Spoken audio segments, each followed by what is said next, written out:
Good morning. आज आपण त्रिकोणाची एकरूपता व चक्रवाढ व्याज या दोन घटकांचा एकत्रित अभ्यास करणार आहोत. आता त्रिकोण एकरूप कधी म्हणायचं? जेव्हा त्या दोन त्रिकोणांच्या संगत बाजूही एकरूप असतात आणि संगत कोणही एकरूप असतात, तेव्हा त्या दोन त्रिकोणांना आपण एकरूप त्रिकोण असं म्हणतो. म्हणजे एकंदरीत पहिल्या त्रिकोणाचं 6 घटक दुसऱ्या त्रिकोणाच्या 6 संगत घटकांशी एकरूप असावे लागतात. याच्यामध्ये 3 बाजूंच्या जोड्या आणि 3 कोणांच्या जोड्या अशा 6 घटक जर एकरूप असतील तरच ते दोन त्रिकोण एकरूप असतात. परंतु काही अपवादात्मक परिस्थितीमध्ये त्याच्या निम्म म्हणजे 3च घटक जर माहीत असतील किंवा 3च घटकांच्या जोड्या जर एकरूप असतील तरी सुद्धा ते दोन त्रिकोण एकरूप होऊ शकतात. आणि त्याला आपण म्हणणार आहे त्रिकोणाच्या एकरूपतेच्या कसोट्या. आता आपण यापूर्वी कसोट्या पाहिलेल्या आहेत. त्यामध्ये बाबा कसोटी असेल, बाकोबा कसोटी असेल, कोबाको कसोटी असेल, बाकोको कसोटी असेल, त्यालाच कोकोबा म्हणतात. आणि शेवटची कर्णभुजा कसोटी. बघा 5 कसोट्या आपण अभ्यासलेल्या आहेत. S S S test, S S test, S A test, S A test आणि हायपोथेनस साइड टेस्ट. या 5 पैकी कोणत्याही एका कसोटीच्या द्वारे आपण ते दोन त्रिकोण एकरूप दाखवू शकतो. असं हे त्रिकोणाच्या एकरूपतेचं जे प्रकरण आहे याच्यावर आधारित आपण उदाहरणं पाहूया. आता पहिलाच प्रश्न पहा. सोबतच्या आकृतीत त्रिकोण DCH म्हणजे हा वरचा आणि DCF म्हणजे हा खालचा, हे दोन त्रिकोण कोकोबा कसोटीनुसार एकरूप होण्यासाठी कोणती बाब आवश्यक आहे? बघा कोकोबा म्हणजेच बाकोको. आता ही दोघांची सामायिक भुज आहे बरं का DC. म्हणजे एक तुम्हाला एकरूप बाजूची जोडी दिलेली आहे सामायिक भुजेच्या स्वरूपामध्ये. पुन्हा हा कोण आणि हा कोण इथं सारखी कोण आहे. म्हणजे एक एकरूप बाजूची जोडी माहित आहे आणि एक एकरूप कोणाची. मग कोकोबा म्हणजे दोन कोणाच्या जोड्या माहित पाहिजेत आणि एक बाजूच्या. मग आता क्रमानं बघा बा को म्हणजे हा कोण आणि हा कोण त्यांनी एकरूप द्यायला पाहिजे होता. जर H आणि F कोण एकरूप दिला असता तर बघा कोकोबा कसोटीनुसार आपल्याला ते दोन त्रिकोण एकरूप दाखवता आलं असतं. म्हणजे कोणती बाब आवश्यक होती? H आणि F ही एकरूप कोणाची जोडी द्यायला हवी होती. H म्हणजेच कुठला कोण रे? तर DHC. H म्हणजेच कुठला कोण? DHC. आणि F म्हणजेच कुठला कोण? DFC. ही एकरूप कोणाची जोडी द्यायला हवी होती. म्हणजे याचं उत्तर पर्याय क्रमांक. आता दुसरा प्रश्न, जर त्रिकोणाच्या दोन कोण बघा दोन बाजू म्हणजे समजा हा त्रिकोण आहे, ही बाजू आणि ही बाजू तुम्हाला दिली आणि या बाजूने समाविष्ट केलेला कोण विचारलाय म्हणजे हा कोण दिला. हे दुसऱ्या त्रिकोणाच्या दोन संगत बाजू व समाविष्ट कोण यांच्याशी एकरूप असतील तर ते दोन त्रिकोण कोणत्या कसोटीनुसार एकरूप असतात? बघा बाजू कोण बाजू म्हणजेच बाकोबा कसोटी येणार. कोणती कसोटी येणार? बाकोबा. दोन बाजून समाविष्ट कोण असा असेल तर ती बाकोबा कसोटी असते पहा.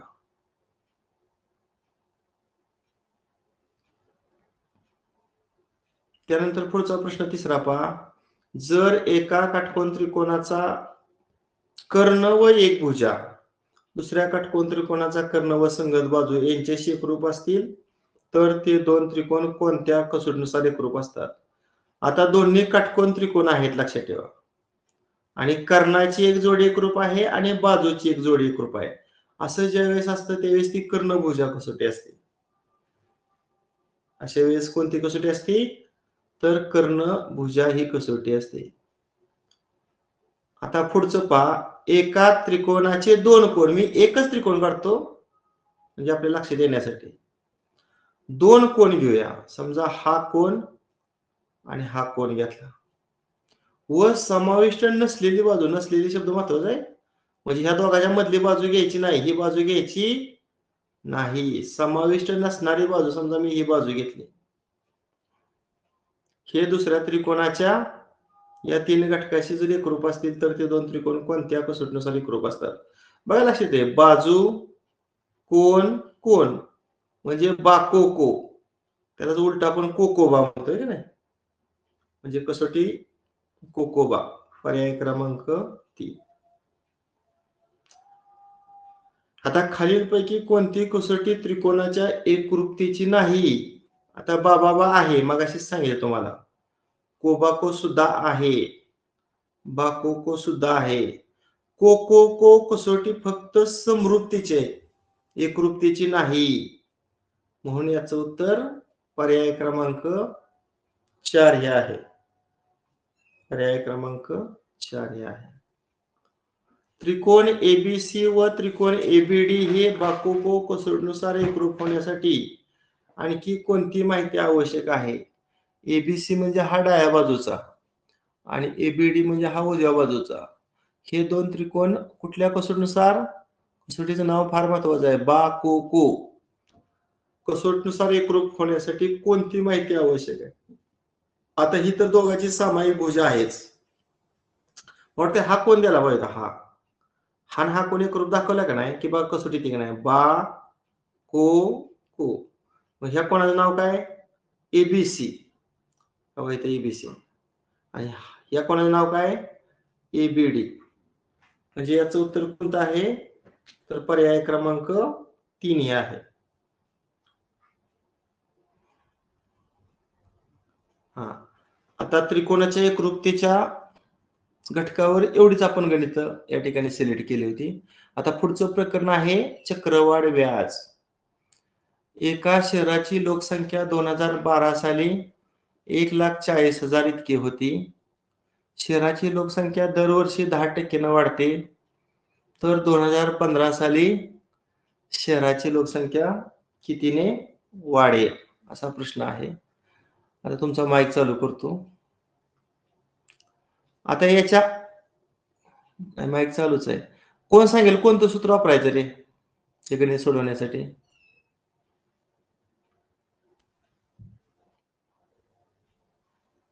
हॅलो, चक्रवाढ व्याज. चक्रवाढ व्याजानं रास ना. मग 12 सालची हो. जी लोकसंख्या काय म्हणायचं? ही पी ची किंमत घ्यायची आहे की नाही? पी. आणि 15 सालची जी लोकसंख्या काढायची का नाही, ती ए ची किंमत आपली निघणार आहे. आता लोकसंख्या वाढीचा जो दर आहे का नाही, ह्याला आर म्हणायचं. वाढीचं गणित असलं की आर ची किंमत कशी घ्यायची? धन घ्यायची. आणि एन ची किंमत किती रे मग? एन ची कालावधी. ह्या 2015 आणि 2012 फरक किती? 3 वर्ष. हा, आता मग ए चक्रवाढ व्याजानं रास काढण्याचं, वाढ आणि घटीच्या गणितामध्ये चक्रवाढ व्याजानं रास काढण्याचं सूत्र सांगा. ए बरोबर पी कंसात 1/1 अधिक आर छेद 100 कंसाचा घातांक एन. मग पी ची किंमत किती भरायची? 1,40,000 कंसामध्ये 1/1 अधिक आर ची किती? 10 छेदामध्ये 100 आणि एन ची किंमत किती? 3. आता या 10 मधला 0 आणि 100 मधला 0 कट. 1,40,000. आता तिरकस गुणाकार करू. 10 अधिक 1 11 आणि 11चा घन किती रे? 1,331 आणि छेदातील 10चा घन किती? 1,000. आता या 3 झिरोला हे 3 झिरो कट, म्हणजे 140 गुणिले 1,331 आलं.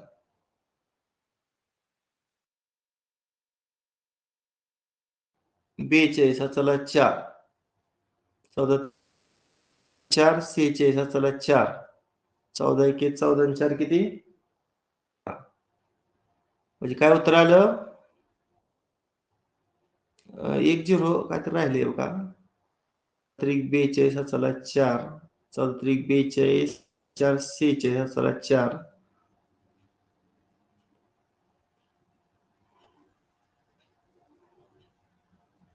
काय राहिले का इथं गुणाकार करताना काहीतरी मिस झाले. 14 हा 14 1 14 4च मिस झाले का? एकच मिनिट. अगोदर 0 देतो. 14 1 14 चला 1, 14 त्रिक 42 आणि 1 43 चला 4, 14 त्रिक 42 आणि 4 46 चला 4, 14 1 14 आणि 4 18. 1,86,340. ही काय झाली 2015 सालची त्या शहराची लोकसंख्या झाली. पण प्रश्न कसा आहे 2015 सालची शहराची लोकसंख्या कितीनं वाढेल म्हणजे तर डिफरन्स काढायचे. कितीनं वाढेल म्हणजे 1,86,340 मधून 1,40,000 काय करायचं मायनस करायचं. 0 4 3 6 4 46,340 न वाढेल. म्हणजे याचं उत्तर पर्याय क्रमांक 1. दशादशे 12.5 दराने 51,200 रुपया मुद्दलाचे 3 वर्षाचे चक्रवाढ व्याज किती? आता ही जी किंमत आहे ती कोणाची आहे रेट ऑफ इंटरेस्ट आहे. ही प्रिन्सिपल आहे मुद्दल आणि हा टाइम पिरियड आहे त्याला आपण एन म्हणतो.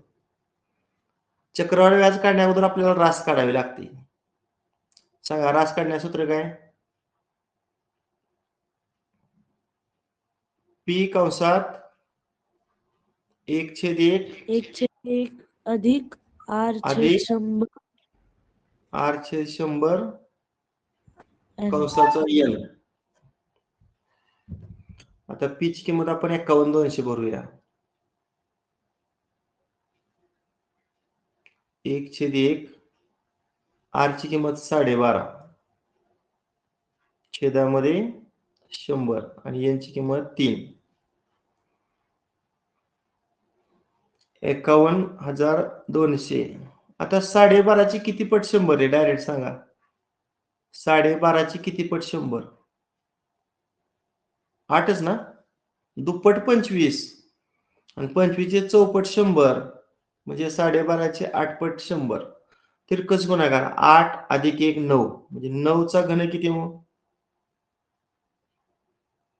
729 आणि खाली 8 चा घन किती 512. हा मग 512 ला हे 512 गेलं 1 चा भाग आणि वरती जाऊ 0. 729 गुणिले 100 मग 729 वर 2 0. ही झाली रास. आणि मग कंपोनेंटचं सूत्र काय पुन्हा अमाऊंट मायनस प्रिन्सिपल रास वजा मुद्दल. मग 72,900 वजा 51,200 0,0712 21,700 हे पर्याय क्रमांक 2. 10,000 रुपये मुद्दलाचे दशादशे काही दरानं 2 वर्षाचे चक्रवाढ व्याज व सरळ व्याज यातील फरक 81 आहे. तर व्याजाचा दर किती? सर्वांनी एक सूत्र लिहायचं आहे. हे गणिताला वेळ जास्त जातो. एक छोटस सूत्र आहे ते सर्वांनी कंपल्सरी लिहून काढा. हातामध्ये वही पेन आहे ना? हॅलो हो सर. एक सूत्र लिहून घ्या. लिहा फरक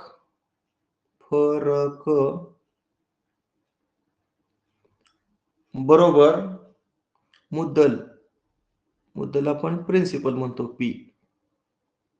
मुद्दल फरक बरोबर मुद्दल गुणिले कंसामध्ये दर भागिले 100 कंसाचा वर्ग फरक बरोबर मुद्दल गुणिले ब्रॅकेटमध्ये दर छेद 100 कंसाचा वर्ग. झालं का सूत्र? अतिशय महत्वाचं हे सूत्र आहे. आता फरक म्हणजे काय? चक्रवाढ व्याज आणि सरळ व्याज. किती फरक दिलाय तुम्हाला? 81. मी डाव्या साईडला 81 ठेवतो. मुद्दल तुम्हाला 10,000 दिलेला आहे. मुद्दलच्या खाली मी 10,000 भरतो.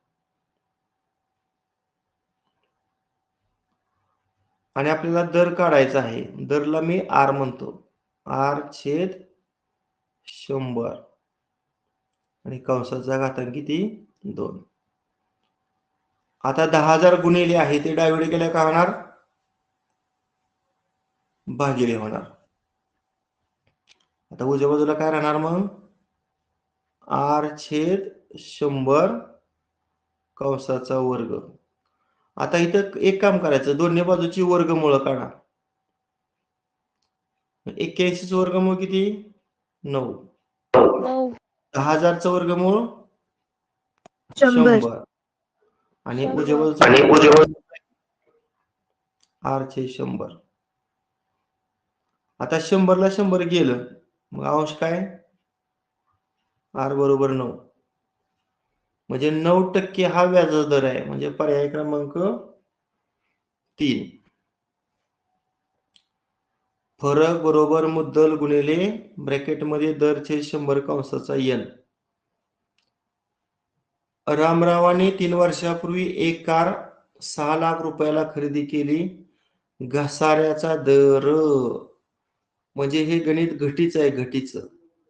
आणि तुम्हाला यापूर्वी सांगितले घटीचं गणित असलं की आर ची किंमत काय घ्यायची? निगेटिव्ह घ्यायची. म्हणजे आर ची किंमत इथं -10 होणार आहे की नाही? ही 6 लाख आहे का नाही, ही पी ची किंमत असणार आहे. 3 वर्षापूर्वीची कारची किंमत ही पी ची किंमत असणार आहे.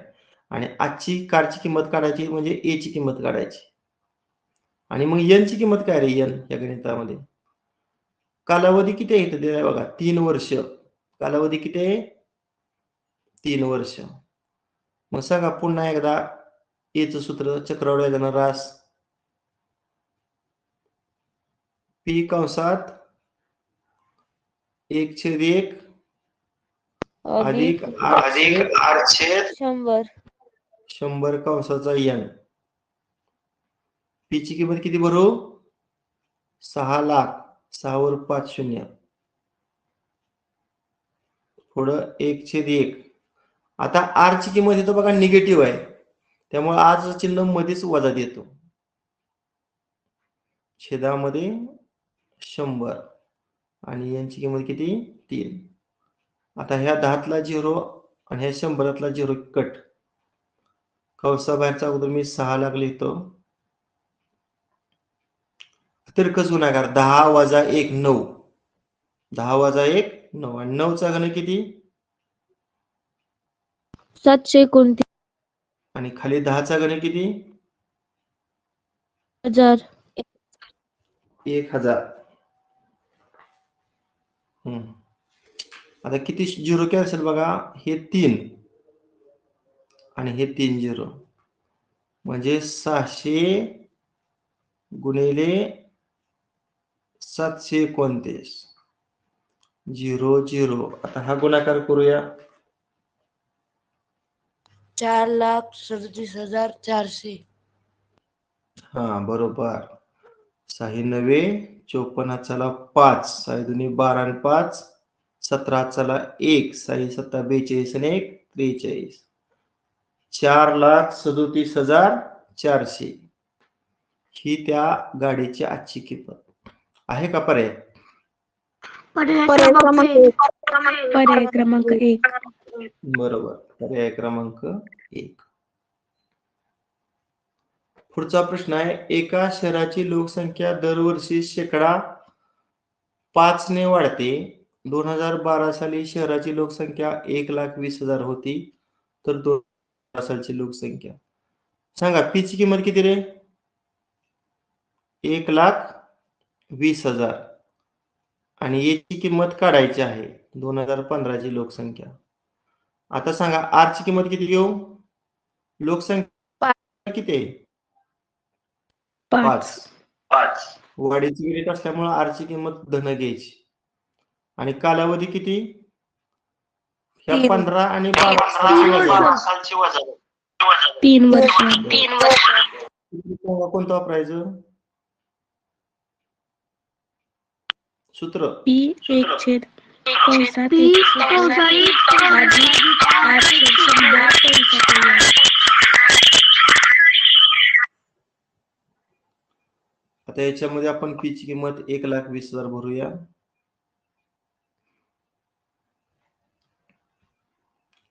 आर ची किंमत 5 भरूया. छेदामध्ये 100 आणि यांची किंमत 3. 5 एके 5, खाली बघा 5 दुनी 10, 0 ला 0, कंसाबाहेर 1,20,000. आता इथे तिरकस गुणाकार करा. 20 एके 20, 1 1 1, आणि तिरकस गुणाकाराची बेरीज किती? 20 आणि 1 21. तुमचा 21 चा घन कोणाचा पाठ आहे का रे? 21 चा घन मला वाटते 9,261 आहे ना. आणि छेदामध्ये 20 चा घन किती? 8,000. आता या 3 झिरोला हे 3 झिरो कट. 8 एके 8 आणि 8 पंचे 40. आता 15 गुणिले 9,261 आपण करूया.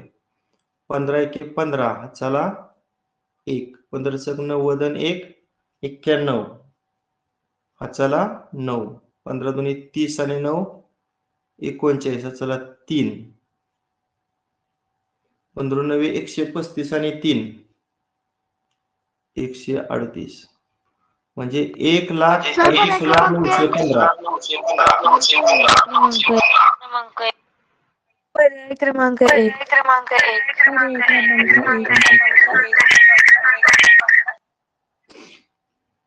दशादशे 10 दराने 8,000 रुपये मुद्दलाचे 2 वर्षाचे चक्रवाढ व्याज किती? आता इथं पण आर ची किंमत 10 टाकायची, पी ची किंमत 8,000 टाकायची, एन ची किंमत 2 टाकायची. अगोदर ए काढायचा अमाऊंट आणि त्यानंतर कंपाऊंड इंटरेस्ट म्हणजे चक्रवाढ व्याज. सांगा पुन्हा एकदा ए चं सूत्र. P कंसात 1/1 अधिक R/100 कंसाचा n. बरोबर. पी ची किंमत 8,000, आर ची किंमत 10 छेदामध्ये 100 आणि यांची किंमत 2. ह्या 2 झिरोला ह्या झिरोला हा zero cut. Out of bracket 8,000 आहे. तिरकस गुणाकार 10 अधिक 1 11, आणि 11चा वर्ग किती? 121. 10चा वर्ग 100. या 2 शून्याला हे 2 शून्य कट. 0ला 0, 8 पर्याय क्रमांक 1. काय? पर्याय क्रमांक 1. एक कसे येईल रे? शक्य आहे का? आपल्याला विचारलंय चक्रवाढ व्याज. मग कंपाऊंड इंटरेस्टचं सूत्र काय आहे? Amount minus principal. आता काढले ती आपण अमाऊंट काढली, मग त्यातून प्रिन्सिपल आपल्याला 8,000 मायनस करायचे. पर्याय क्रमांक 3. हा 1,680 पर्याय क्रमांक 3. दशादशे 10 दराने 1,00,000 रुपये मुद्दलाचे चक्रवाढ व्याजानं 2.5 वर्षाचे चक्रवाढ व्याज किती? असं 2.5 वर्ष आले की बऱ्याच जणांना जमत नाही, ते पण समजून घेऊया.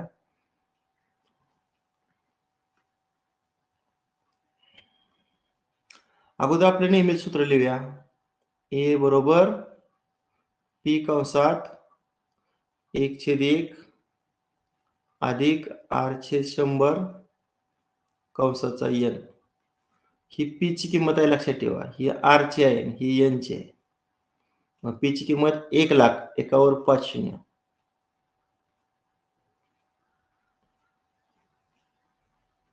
आर ची किंमत 10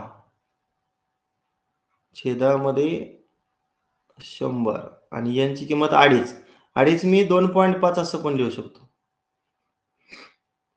आता बघा ही पुढची स्टेप फार महत्वाची आहे. मी काय करतोय बघा सर्वांनी. आता हा पाया समान आहे बघा. ह्या 2.5 बरं अगोदर दोघाच्या दोन्ही कंस सेम लिहितो. 1/1 अधिक 10/100 आणि इथं पण तोच कंस लिहितो. 1/1 अधिक 10/100. मी फक्त काय करणार आहे, ह्या 2.5 आहे का नाही इथं 2 लिहिणार आहे आणि इथं 0.5 लिहिणार आहे. म्हणजे पाया समान असला की आपण घातांकाची नाही का बेरीज करत, तसं 2 आणि अर्ध्याची बेरीज म्हणजेच 2.5 ना. हे काय केलं ते समजलं का तुम्हाला? पाया आपण समान ठेवलेला आहे आणि वरची बेरीज आहे का नाही, एका ठिकाणी 2 आणि एका ठिकाणी 0.5. मग 2 आणि 0.5 ची बेरीज 2.5. कळलं का? हो सर. हा, आता पुढची स्टेप बघा महत्वाची. आता 1,00,000. आता पहिला जो कंस आहे मी पुन्हा हाय असा लिहितो. मला काय बदल करायचे ते मी दुसऱ्या कंसात करणार आहे.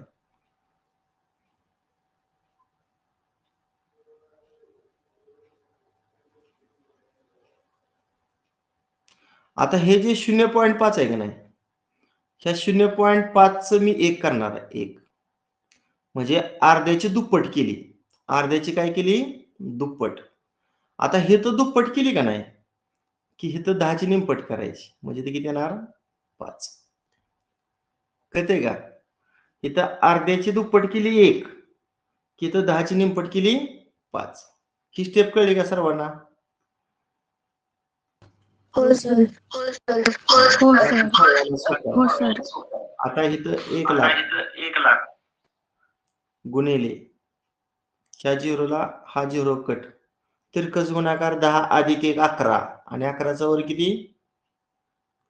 121 आणि छेदातील 10चा वर्ग 100.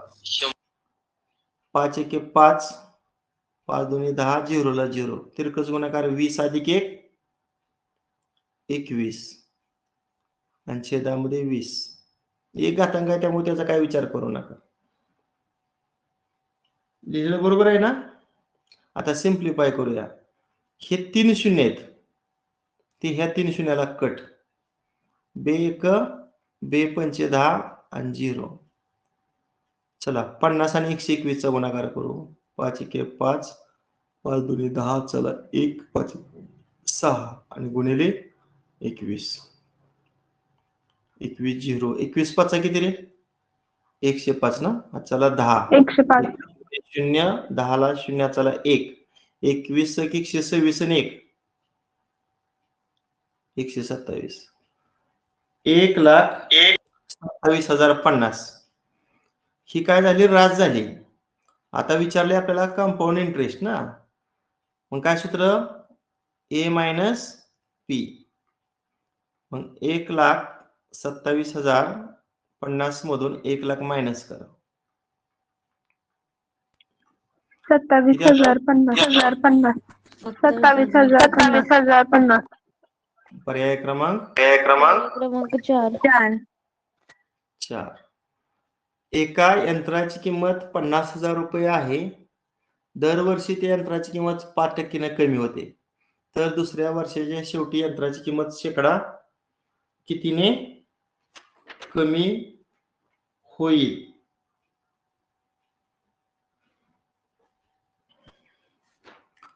आता आपण इथं रास पण काढू शकतो. बरं राशीनच सोडवूया. सांगा एचं सूत्र काय? पी कंसात 1/1 अधिक r/100 कंसाचा n. पी म्हणजे यंत्राची सुरुवातीची किंमत आहे की नाही. पी ची किंमत किती भरूया? 50,000. आता आर ची किंमत कमी होते ना. आर ची किंमत काय घ्यायची रे? कमी म्हटल्यावर -5. त्यामुळे इथं वजा टाकतो आणि इथं 5 टाकतो. आणि एन किती? दुसऱ्या वर्षाच्या शेवटी विचारलंय म्हणजे एन किती? 2. 5 1 5 5 दुनी 10, 0ला 0. म्हणजे ते किती आहे? 50,000. तिरकस गुणाकार 20 वजा 1 19. आणि सांगा 19 चा वर्ग किती? 361. 361. आणि खाली 20 1 20. 20 चा वर्ग 400. आता या 2 झिरोला हे 2 झिरो कट. 4 1 4, 4 दुनी 8, 4 पंचे 20. एवढा गुणाकार करून मला सांगा किती येतोय?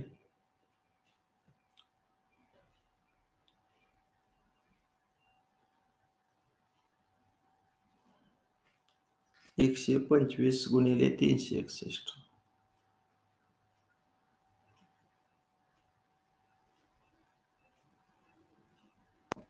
45,125. किती? 45,000. 45,125. बरोबर. आता ही झाली काय झाली आपली?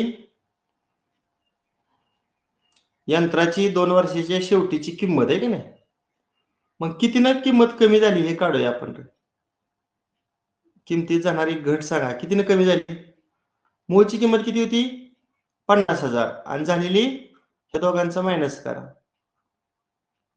म्हणजे 50,000 वजा 45,125. किती ती वजाबाकी करा म्हणा एवढी?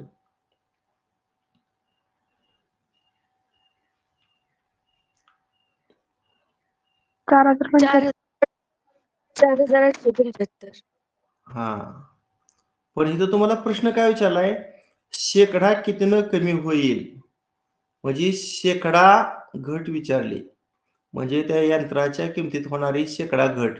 मग सूत्र काय वापरायचं रे आपण? घट भागिले मूळ किंमत आणि गुणिले 100. शेकडा घट बरोबर घट छेद मूळ किंमत गुणिले 100. मग घट किती आहे? कितीनं कमी झाली किंमत? 4,875. 4,875. आणि मूळ किंमत किती होती यंत्राची? 50,000. 50,000. आणि गुणिले 100. समजा या 2 झिरोला हे 2 झिरो कट. 5 न भागूया. 5 9 45, 5 7 35, 5 5 25. आणि खाली 5 1 5 आणि 2 झिरो. 9.75 येते का? मग कुठलं उत्तर? हे 2 नंबरचं जर अतिसंस्कृत रूप दिलं का नाही बघून घ्या. 4 9 36. 39 मधून 36 गेलं 3 3 9 0 30. 4 7 28. 2 राहिले द्यावीतलं 0 20. 4 5 20. म्हणजे याचं उत्तर पर्याय क्रमांक किती आहे? 2. 2.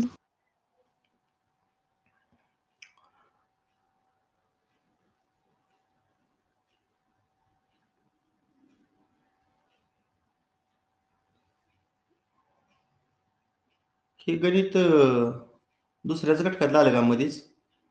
पृष्ठफळ आणि घनफळ मधलं आला?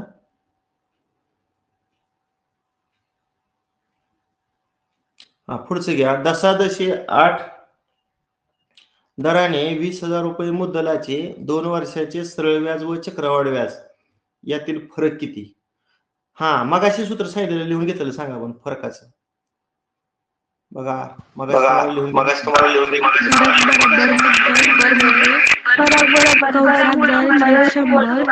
कंसाचा वर्ग. कंसाचा वर्ग. वर्गाचे. हा, मग फरक काढायची आहे नाही. मग प्रिन्सिपल किती आहे? 20,000. 20,000. आता R ची किंमत किती आहे? 8 छेद 100. आणि इथं वर्ग येणार आहे की नाही? आता मला सांग किती येणार आहे? तर 20,000. 8 चा वर्ग 64. 100 चा वर्ग पुन्हा 2 झिरो म्हणजे 4 झिरो. मग ह्या 4 शून्याला हे 4 शून्य कट. किती येणार? 2 चौक 8, 2 सक 12. सरळ व्याज आणि चक्रवाढ व्याजातला फरक 128.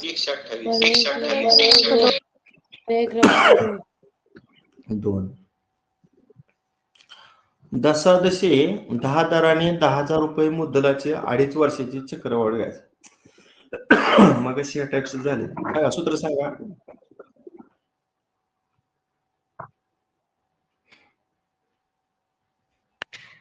आठशे 100 कंसाचा n. पी ची किंमत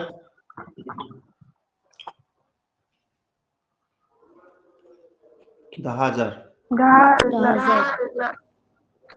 आर ची किंमत 10. आणि एन ची 2.5. 2.5 वर्ष. आता ही नको घालवा लगेच. मागासारखं करूया.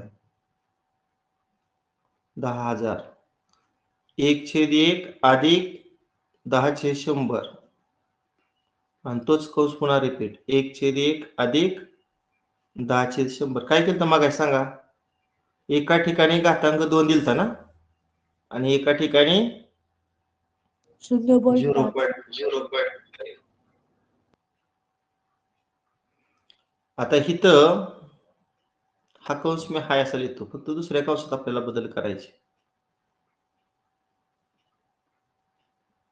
काय बदल केलता आपण सांगा बघू. आठवतोय का बघू तुम्हाला.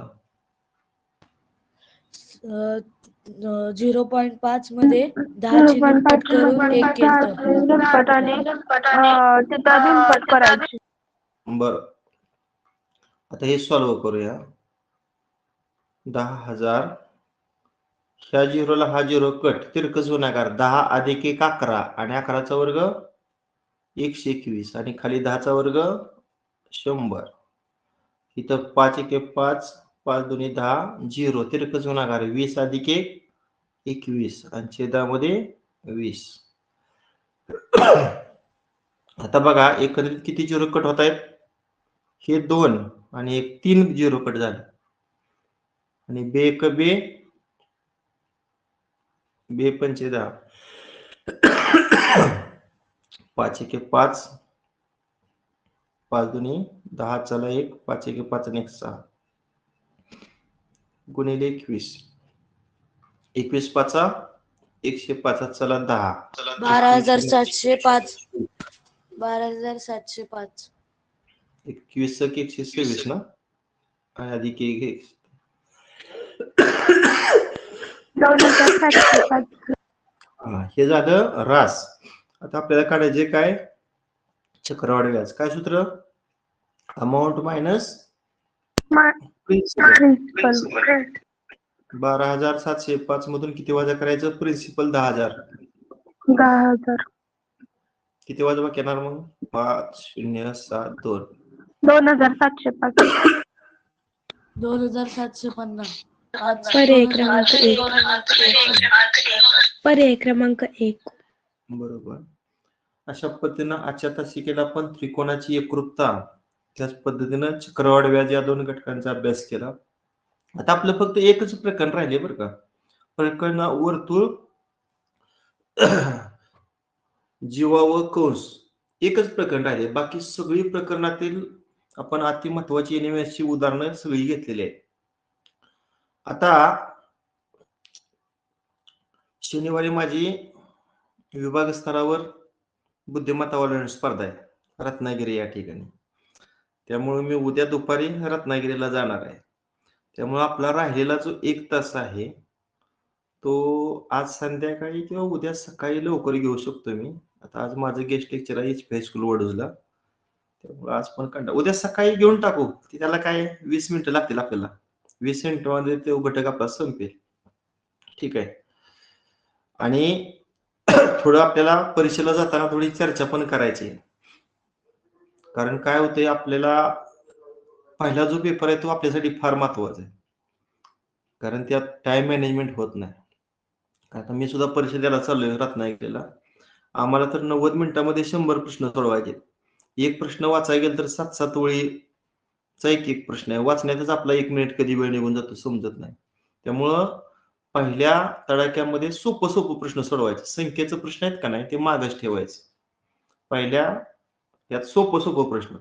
अगदी पहिल्या 40 मिनिटांमध्ये सोपं सगळं प्रश्न सोडवायचं. पहिला सोडवला की डायरेक्ट तुम्ही 7वा सोडवला तरी चालतोय. 7व्यातनं तुम्हाला वाटतंय 10वा सोपा आहे, चला तो सोडवूया. असं पहिल्यांदा आपण सोपं प्रश्न सोडवूया. असं जर केलं तरच टाइम मॅनेजमेंट. नाहीतर काय होतंय, आपल्याला 90 प्रश्न सोडवायचे आणि 60च प्रश्न सुटलं, 30 प्रश्न राहिलं आणि सोपं प्रश्न सगळं शेवटी असतात. त्यामुळे तसं होऊ नये. त्यामुळं सोपं प्रश्न अगोदर सोडवायचं. समजतंय का? आणि OMR सीट असते. तुम्हाला कंपल्सरी आताच काय करा, जो पेन तुम्ही वापरणार आहे रविवारच्या परीक्षेमध्ये तो आताच घ्या. जाड घ्या, काय म्हणायचं, जाड पॉईंटचा पेन घ्यायचा आणि तो रुळवा आताच लिहून काढा, सारखं गिरवत बसा, जेणेकरून नवीन पेन कधी परीक्षेला वापरायचं नाही. ती एक काळजी सर्वांनी घ्या. प्रत्येकाने घड्याळ न्या. स्मार्ट घड्याळ वापरायला परवानगी नसते, कारण की त्यात कॅल्क्युलेटर असते. कॅल्क्युलेटरचा आपल्याला वापर करता येणार नाही. त्यामुळे थोडी परीक्षेला जाताना काय करा, अशी पेन्सिल, पट्टी, कच्चं काम करायचं तर जागा वगैरे असते, घड्याळ वगैरे न्या, पाण्याची बॉटल बरोबर न्या. त्याच पद्धतीनं टाइम मॅनेजमेंट महत्वाचं करा. अजून आपण चर्चा नंतर करूया. तुम्हाला अजून काय अडचण आहे का रे बुद्धिमत्ता विषयामध्ये? आता आपण दुसऱ्या पेपरच्या गणिताचा तर अभ्यास पूर्ण करून घेतलाय, बुद्धिमत्ता तर भरपूर झालेला आहे, 2 वेळा रिव्हिजन झाली. इतिहास भूगोल विज्ञानची काय अडचण आहे का? बघा, वेळ आहे 2-3 दिवस. मला वाटते आज कोणवार आहे? गुरुवार ना? शुक्रवार, शनिवार, म्हणजे आजचा, उद्याचा आणि परवाचा 3 दिवस अजून फुल अभ्यास करा. आणि त्याबरोबर आपल्या आरोग्याची पण काळजी घ्या. नाहीतर काय होते, वर्षभर आपण अभ्यास केलेला असतो, परीक्षेच्या आदल्या दिवशी किंवा परीक्षे दिवशी आपण आजारी पडतो. असं काय करू नका. तेलकट, तिखट किंवा असं थोडं मांसाहारी वगैरे थोडं 2-3 दिवसासाठी खाऊ नका. सॉफ्ट आहार घ्या आणि पुरेशी झोप घ्या. महत्वाची विश्रांती गरजेची आहे आपल्यासाठी. नाहीतर अभ्यास म्हणून झोप होत नाही आणि त्याचा परिणाम त्या पेपरवर होतो. त्याची पण काळजी घ्या. ठीक आहे, बस करूया. Okay, bye. सर सर एनएमचे एक्झाम झालं, तुम्ही स्कॉलरशिपचं लेक्चर घेणार का? आपण काय करू, थोडे 5-6 दिवस रेस्ट घेऊया, नंतर घेऊया की प्रश्नपत्रिका. आता स्कॉलरशिपचं बऱ्यापैकी शिकून झाले, आता आपण प्रश्नपत्रिका सोडवून घेणार आहे. Okay sir.